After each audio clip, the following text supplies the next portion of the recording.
ओम शांति, ओम शांति, ओम शांति। आज है 26 मार्च 2021। शिव बाबा की साकार मुरली। आज मीठे बाबा क्या कहते हैं?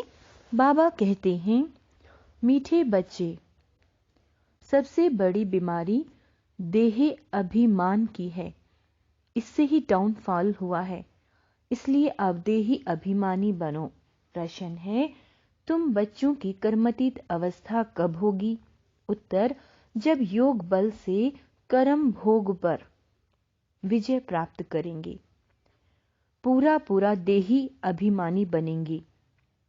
यह देह अभिमान का ही रोग सबसे बड़ा है।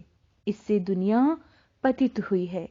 देही अभिमानी बनो तो वह खुशी, वह नशा रहे, चलन भी सुधरे। गीत है, रात की राही थक मत जाना, सुबह की मंजिल दूर नहीं है। ओम शांति। राही का अर्थ तो बच्चों ने सुना और तो कोई समझा नहीं सकते सिवाय तुम ब्रह्मा मुख वंशावली ब्राह्मणों के। तुम जो देवी देवता थे तो मनुष्य, परंतु तुम्हारी सीरत बहुत अच्छी थी। तुम सर्वगुण संपन्न, 16 कला संपूर्ण थे। तुम विश्व के मालिक थे। हीरे जैसे से कौड़ी जैसा कैसे बने, यह कोई मनुष्य नहीं जानते। तुमने भी नंबरवार पुरुषार्थ अनुसार पलटा खाया है, परिवर्तन हुए हैं। अभी तुम देवता बने नहीं हो, रिजुनेट हो रहे हो। कोई थोड़ा बदले, कोई 5%, कोई 10%। सीरत बदलती जाती है। दुनिया को यह पता नहीं भारत ही हेवन था। कहते भी हैं क्राइस्ट से 3000 वर्ष पहले भारत में देवी देवता थे। उनमें ऐसे गुण थे जो उन्हों को भगवान भगवती कहते थे। अभी तो वह गुण है नहीं, मनुष्य की समझ में नहीं आता। भारत जो इतना साहूकार था, उनका फिर डाउनफॉल कैसे हुआ, वह भी बाप ही बैठ समझाते हैं। तुम भी समझा सकते हो जिनकी सूरत सुधरी है। बाप कहते, बच्चे, तुम देवी देवता थे तो आत्म अभिमानी थे। फिर जो ब्राह्मण राज्य शुरू हुआ तो देह अभिमानी बन पड़े। यह देह अभिमान की सबसे बड़ी बीमारी तुमको लग पड़ी है। सतयुग में तुम आत्म अभिमानी थे, यानी कि हमें ये याद था, मैं शरीर नहीं, मैं आत्मा हूं। बहुत सुखी थे। किसी ने तुमको ऐसा बनाया, यह कोई भी नहीं जानते। बाप बैठ समझाते हैं तुम्हारा डाउनफॉल क्यों हुआ। अपने धर्म को भूल गए हो। भारत वर्थ नॉट ए पेनी बन गया। उसका मूल कारण क्या है? देह अभिमान। यह भी ड्रामा बना हुआ है। मनुष्य यह नहीं जानते कि भारत इतना साहूकार था, फिर गरीब कैसे बना। हम आदि सनातन देवी देवता धर्म के थे, फिर हम कैसे धर्म भ्रष्ट, कर्म भ्रष्ट बने। बाप समझाते हैं, रावण राज्य होने से तुम देह अभिमानी बनी तो तुम्हारा यह हाल होने लगा। सीढ़ी भी दिखाई है कैसे डाउनफॉल हुआ। वर्थ नॉट ए पेनी का भी मुख्य कारण देह अभिमान है। यह भी बाप बैठ समझाते हैं। शास्त्रों में कल्प की आयु लाखों वर्ष लगा दी है। आजकल समझदार हैं क्रिश्चियन लोग, या वह भी कहते हैं क्राइस्ट से 3000 वर्ष पहले पैराडाइज था। भारतवासी यह समझ नहीं सकते कि प्राचीन भारत ही था जिसको स्वर्ग हेवन कहा जाता है। आजकल तो भारत की फुल हिस्ट्री ज्योग्राफी को जानते ही नहीं। बाबा कहते हैं, थोड़े बच्चों में थोड़ा ज्ञान है तो देह अभिमान आ जाता है। समझते हैं हमारे जैसा कोई है नहीं। बाप समझाते हैं भारत की ऐसी दुर्दशा क्यों हुई। बापू गांधी भी कहते थे, पतित पावन आओ, आकर राम राज्य स्थापन करो। आत्मा को जरूर कभी बाप से सुख मिला है तो पतित पावन को याद करते हैं। बाप समझाते हैं हमारे बच्चे जो शूद्र से बदल ब्राह्मण बनते हैं वह भी पूरा देही अभिमानी नहीं बनते, घड़ी घड़ी देह अभिमान में आ जाते हैं। यह है सबसे पुराना रोग जिससे यह हाल हुआ। देही अभिमानी बनने में बड़ी मेहनत है। जितना देही अभिमानी बनेंगे उतना बाप को याद करेंगे, फिर अतः खुशी रहनी चाहिए। गाया जाता है, पर वाह थी पार ब्रह्म में रहने वाले परमेश्वर की, वह मिल गया, उससे 21 जन्म का वर्षा मिलता है। बाकी क्या चाहिए? तुम सिर्फ देही अभिमानी बनो, मामी कम याद करो, भलग्रस्त व्यवहार में रहो। सारी दुनिया देह अभिमान में है। भारत जो इतना उच्च था उसका डाउनफॉल हुआ। हिस्ट्री ज्योग्राफी क्या है यह कोई बता न सके। यह बातें कोई भी शास्त्रों में नहीं है। देवताएं आत्म अभिमानी थे, जानते थे एक देह को छोड़ दूसरे लेनी है। परमात्मा अभिमानी नहीं थे। तुम जितना बाप को याद करेंगे, देही अभिमानी रहेंगे, उतना बहुत मीठा बनेंगे। देह अभिमान में आने से ही लड़ना झगड़ना बंदरपना आ जाता है। यह बाप समझाते हैं, यह बाबा भी समझ रहे हैं। बच्चे देह अभिमान में आकर शिव बाबा को भूल जाते हैं। अच्छे अच्छे बच्चे देह अभिमान में रहते हैं, देही अभिमानी बनते ही नहीं। तुम कोई को भी यह बेहद की हिस्ट्री ज्योग्राफी समझा सकते हो। बरोबर सूर्यवंशी चंद्रवंशी राजधानी थी। ड्रामा का किसी को भी पता नहीं था। भारत जो इतना गिरा, डाउनफॉल की जड़ है देह अभिमान। यानी हमें यह हमेशा याद रखना है कि मैं शरीर नहीं हूं, मैं आत्मा हूं। बच्चों में भी देह अभिमान आ जाता है। यह नहीं समझते कि हमको डायरेक्शन कौन देते हैं। हमेशा समझो शिव बाबा कहते हैं। शिव बाबा को याद न करने से ही देह अभिमान में आ जाते हैं। सारी दुनिया देह अभिमानी बन गई है। तब बाप कहते हैं, मामी कम याद करो, अपनी को आत्मा समझो। आत्मा इस देह द्वारा सुनती है, पार्ट बजाती है। बाप कितना अच्छी रीति समझाते हैं। भल भाषण तो बहुत अच्छा कर लेते हैं, परंतु चलन भी तो अच्छी चाहिए ना। देह अभिमान होने कारण फेल हो जाते हैं। वह खुशी व नशा नहीं रहता। फिर बड़े विकर्म भी उनसे होते हैं, जिस कारण बड़े दंड के भागी बन पड़ते हैं। देह अभिमानी बनने से बहुत नुकसान पाते हैं, बहुत सजा खानी पड़ती है। बाप कहते हैं, यह गॉडली वर्ल्ड गवर्नमेंट है ना, मुझ गॉड की गवर्नमेंट की राइट हैंड है धर्मराज। तुम अच्छे कर्म करते हो तो उनका फल अच्छा मिलता है, बुरे कर्म करते हो तो उसकी सजा खाते हो। सब गर्भ जेल में भी सजाएं खाते हैं, उस पर भी एक कहानी है। यह सब बातें इस समय की हैं। महिमा एक बाप की है, दूसरे कोई की महिमा है नहीं। इसलिए लिखा जाता है त्रिमूर्ति शिव जयंती वर्थ डायमंड, बाकी सब है वर्थ कौड़ी। सिवाय शिव बाबा के पावन कोई बना न सके। पावन बनते हैं फिर रावण पतित बनाते हैं, जिस कारण सब देही अभिमानी बन पड़े हैं। अब तुम देही अभिमानी बनते हो। यह देही अभिमानी अवस्था 21 जन्म चलती है, तो बलिहारी एक की गाई जाती है। भारत को स्वर्ग बनाने वाला शिव बाबा है। यह किसी को भी पता नहीं कि शिव बाबा कब आया। उनकी हिस्ट्री तो पहले पहले चाहिए। शिव बाबा कहा ही जाता है परम पिता परमात्मा को। तुम जानते हो देही अभिमान के कारण डाउनफॉल होता है। ऐसा हो तब तो बाप आए राइज करने। राइज और फॉल, दिन और रात, ज्ञान सूर्य प्रगटा, अज्ञान अंधेरा विनाश। सबसे जायज़ी अज्ञान है यह देह अभिमान। आत्मा का तो किसी से पता ही नहीं है।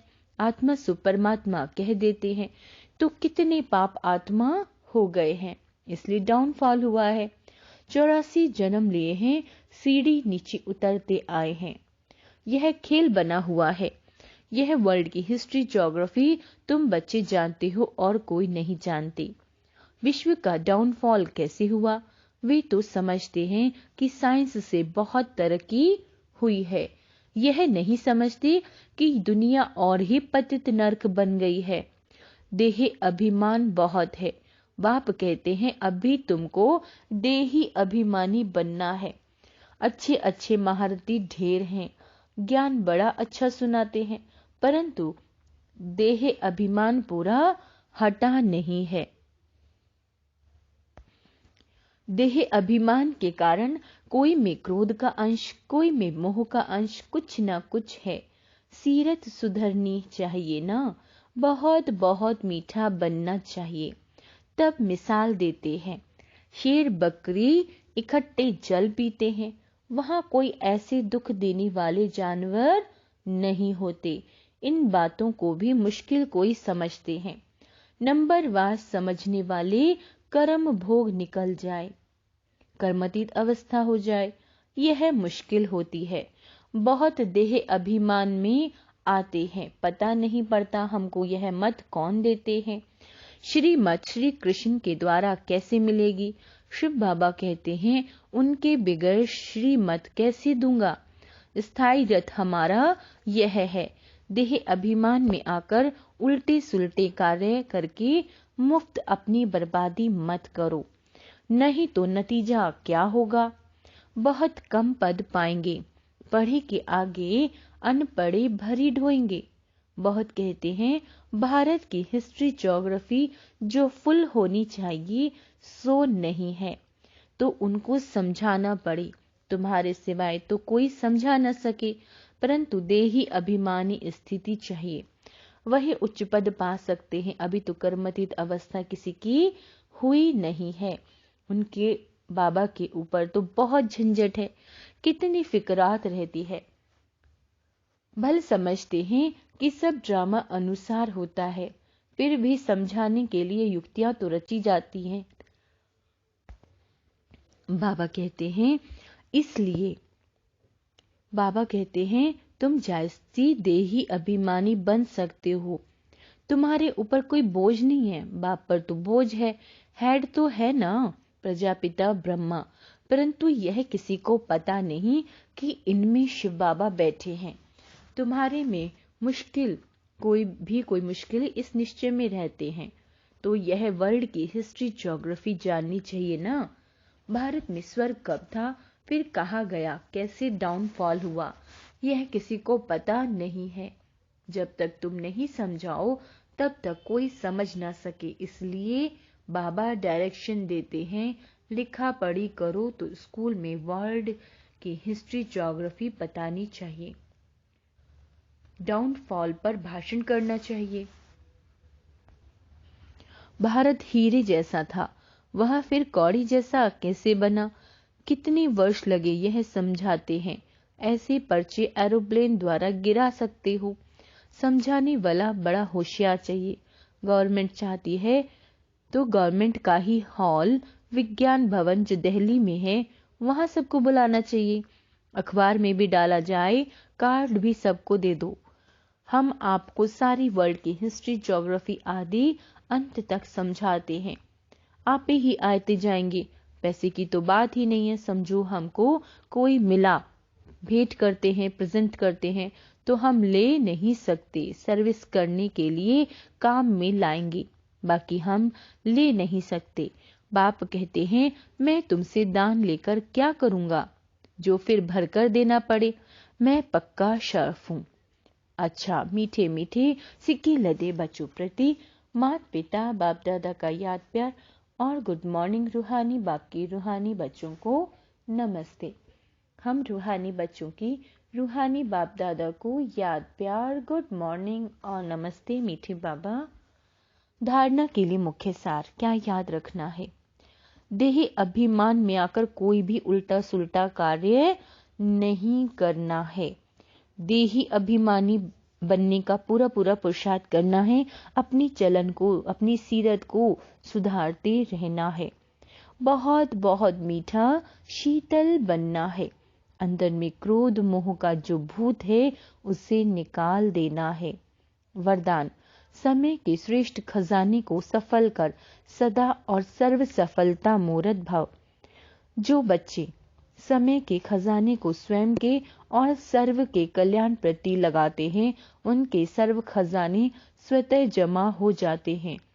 समय के महत्व को जानकर उसे सफल करने वाले संकल्प का खजाना, खुशी का खजाना, शक्तियों का खजाना, ज्ञान का खजाना और श्वासों का खजाना, यह सब खजाने स्वतः जमा कर लेते हैं। सिर्फ अलबेलेपन को छोड़ समय के खजाने को सफल करो तो सदा और सर्व सफलता मूरत बन जाएंगे। स्लोगन है, एकाग्रता द्वारा सागर के तले में जाकर अनुभवों के हीरे मोती प्राप्त करना ही अनुभवी मूरत बनना है। मातेश्वरी जी के अनमोल महावाक्य। पहला है, तमोगुणी माया का विस्तार। सतोगुणी, रजोगुणी और तमोगुणी, ये 3 शब्द कहते हैं। इसको यथार्थ समझना चाहिए। मनुष्य समझते हैं ये तीनों गुण इकट्ठे चलते रहते हैं, परंतु विवेक क्या कहता है? विवेक, क्या यह तीनों गुण इकट्ठे चले आते हैं? वह तीनों गुणों का पाठ अलग अलग युग में होता है। विवेक तो ऐसे ही कहता है कि यह तीनों गुण इकट्ठे नहीं चलते। जब सतयुग है तो सतोगुण, द्वापर है तो रजोगुण और कलयुग है तो तमोगुण ही है।